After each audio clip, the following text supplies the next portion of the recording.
In this video, we're talking about some very exciting new updates coming to DMZ. We're not only talking about things coming in Season 3 Reloaded, but also in the future seasons. We have official hints from developers as well as some leaks of what's to come. I'd love to know your thoughts in the comment section as we get into it. To keep up to date with everything DMZ, then consider subscribing. But boy, there is a lot of really cool things that are in the plans for DMZ, starting with Season 3 Reloaded in just 2 weeks' time. If you jump in game right now and go to the edges of the map, you can see that there is some sort of huge sandstorm that's making its way slowly into Al Mazrah. And if it wasn't obvious enough, we have this screenshot for the Season 3 marketing that's clearly focused on the fact that this sandstorm is coming in. Now, this is going to be some sort of big mid-season event for DMZ. But at this exact moment in time, we just aren't quite sure what is going to happen. But we have some ideas, some theories about what this could lead to. Now, at the core of DMZ, there is an area that is full of nuclear radiation that slowly but surely grows larger and larger to engulf the whole map, meaning you have to exfil.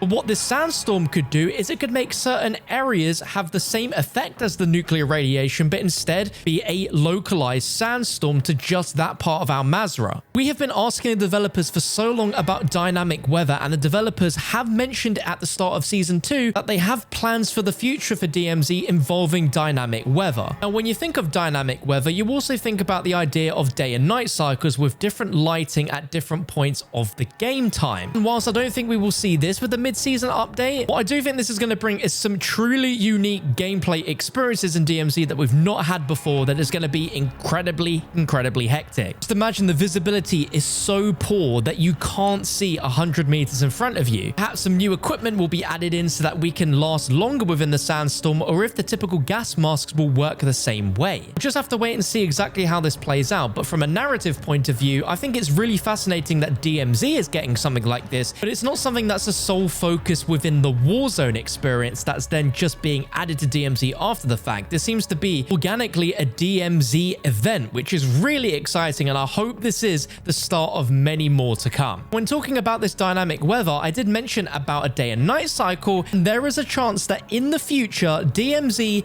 will have some form, some portion of the map require you to wear night vision goggles. Now, I wasn't part of the content creator call that you might have heard about when Season 3 dropped that a lot of creators were part of, so a big shout out to Geeky Pastimes who shared this information on his channel, and I'll link his video down below. He mentioned that someone on the call asked if we would use night vision goggles in DMZ for a darkness mode or something like that, like a nighttime mode, and developers wouldn't give a very clear answer, but they seem to tease by saying that you will be using night vision goggles at some point, but it's not for a limited time mode or anything like that, not a specific mode. So to me, this either indicates one of two things. Either they're going to add a new portion of Al Mazrah, which is going to be in complete pitch black, which will require you to use night vision goggles, or the far more exciting idea is that at some point we will be getting Al Mazrah at night. Now, if we go to one of the Spec Ops missions, this already takes place in Al Mazrah at night, where we need to use night vision goggles. So we already know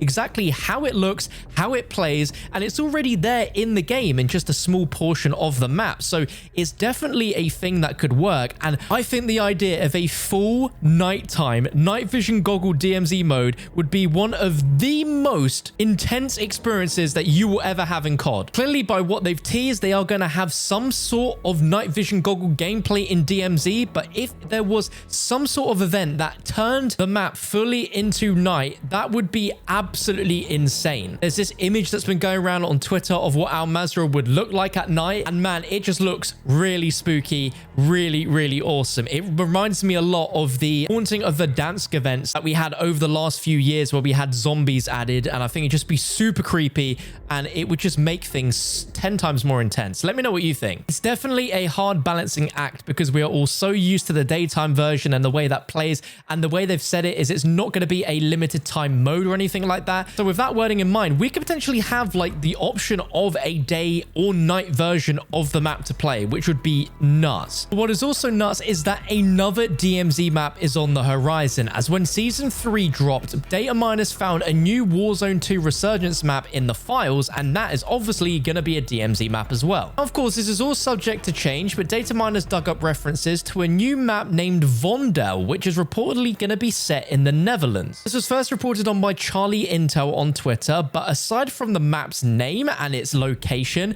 nothing else about the map is known. Now, within the campaign for Modern Warfare 2, one of the very first missions takes place within the Netherlands, and it looks almost lifelike when compared to the real thing. It's incredibly impressive, but I doubt this portion of the campaign will be part of a playable Warzone map. Potentially, it could be a small area as we have a bridge. You can obviously see below it is canals. Perhaps you could swim in that and can be a bit of a really interesting, different take on a Resurgence map. But it's intriguing that if this is a Warzone 2 map, that there would be another Resurgence map coming so soon, as Ashika Island is only a few months old, and it wouldn't make sense for them to take players away from that when they have 2 maps to choose from, but potentially now we might have 3. In the case of DMZ, in my opinion, the more maps, the merrier. The fact that we already have 3 maps for DMZ and we're not even finished with Season 3 is really impressive to show what the future of the mode is going to look like.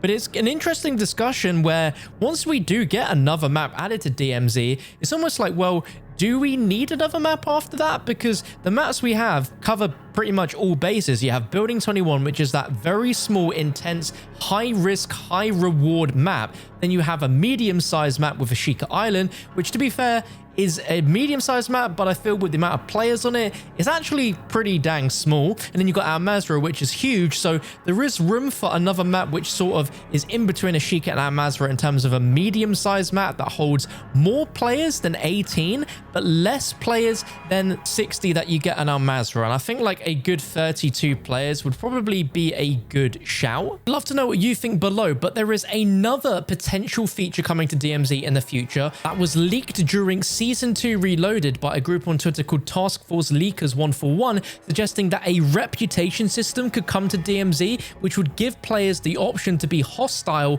or friendly with AI. What these leakers supposedly found was a new factions reputation and trust system in which you could find barter contracts which allow you to build reputation with each faction. And according to the leak, the new reputation system would also impact buy stations, as depending on your reputation with the faction, there will be different rewards. But the idea ultimately would be that depending on your relationship with the faction, they will either be hostile or friendly towards the player, depending on your reputation and actions. Now, there is so many different factions of AI to deal with in DMZ, and sometimes you can get a little bit overwhelmed. And especially with Season 3, we've now got the cartel added in as well. There is definitely some room for there to be a system where some of the AI would be friendly towards you, and I think it would be a really interesting spin on what we're currently used to with the AI in DMZ. Obviously, we've not yet seen this within Season 3, and as far as we know, it's not been announced to be a thing in Season 3 Reloaded, but we don't have the patch notes or anything yet on that. There's a chance that that could be a Season 4 feature for DMZ, as I don't think DMZ will be getting too much with the Reloaded update, aside from the event and the second lot of redacted faction missions, which would take you all the way up to Tier 5. But a nighttime mode, a new map, and a new reputation system is all likely to be coming in the future for DMZ. Let me know what you think down below. If you found this video exciting, useful, you learned something new, let me know by dropping a thumbs up and subscribe for more.